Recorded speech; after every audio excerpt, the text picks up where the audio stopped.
What's going on, everyone?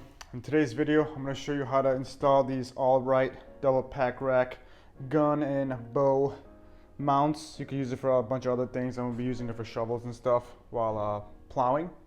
Here's one that's already installed. What I'm going to show you is one, how to use a lock and ride setup. So if you're not familiar with lock and ride, I'm going to show you how to set that up. And two, just how to quickly set up the mounts. It's fairly simple, so let's get started. Here are the installation instructions. They're fairly simple.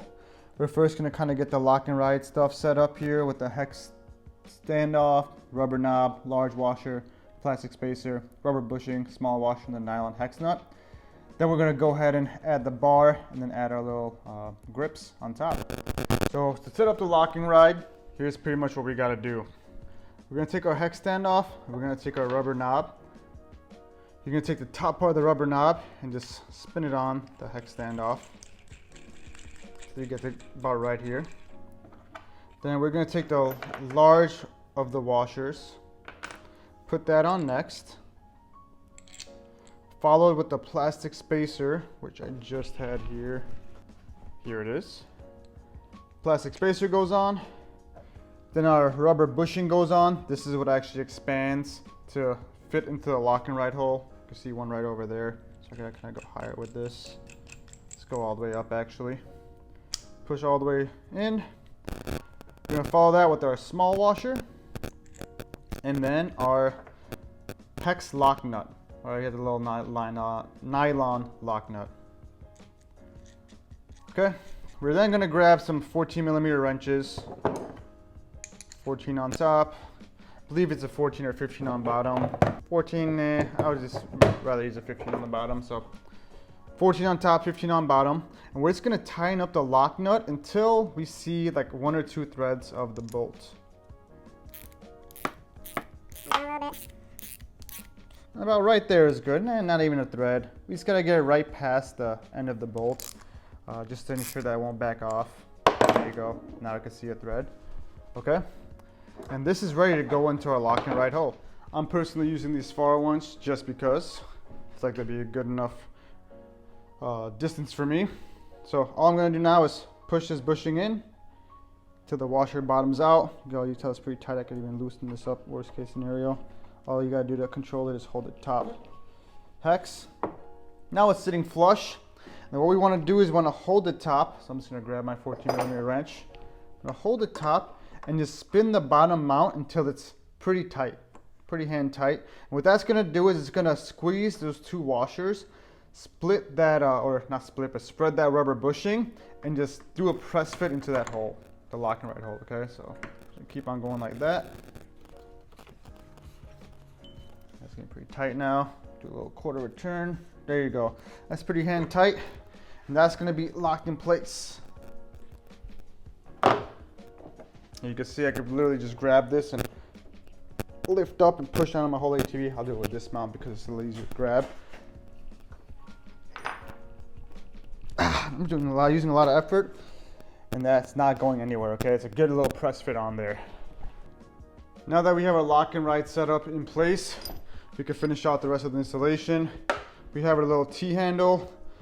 This has a little countersink in there. You want the countersink facing up. Gonna center that out. Put our little hex bolt through. I believe this one was a 14mm as well. So to tighten that up, I could hold the bottom with the 14, then tighten the top with the 14. Just snug that up. That should be good.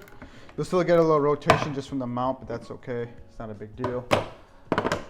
We're then gonna take our arm itself. Be careful with these threads. These threads are freshly machined, so they're kind of sharp and they're hard to catch on. You're gonna put the little wing nut first. So I'm gonna thread the wing nut on there.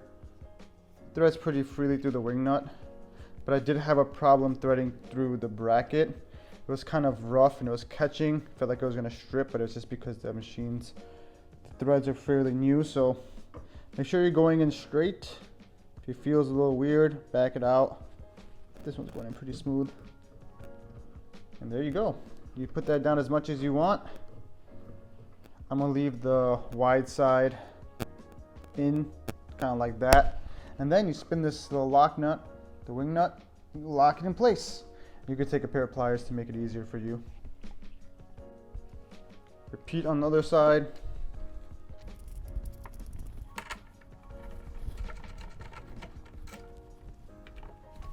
And voila, the mounts are on that quickly. Our last step is to add the little rubber pieces. Those just slide right over the holes. Now you want to have the tabs facing outward so they're easy for you to adjust. These, you simply just kind of stretch it over the little ball thing. Just kind of force them on. There you go, and straighten them out. Just like that. And then this just adjusts down wherever you want it. And that's all she wrote. I said they cost about $66. I think it was like 70 something shipped to my house from Amazon. You can see they work kind of far apart, so depending on what you use, you could always unlock it, move it to these holes to make them closer or whatever. It's really versatile. So I hope this video helped you learn about how the lock and ride system works using this pressure and press fitments. And hope you find some nice mounts that you like. I like these, a little cheaper than the cold pin ones, and they work for me. Thanks for watching. If there's any question, put them in the comments below. Until next time, peace.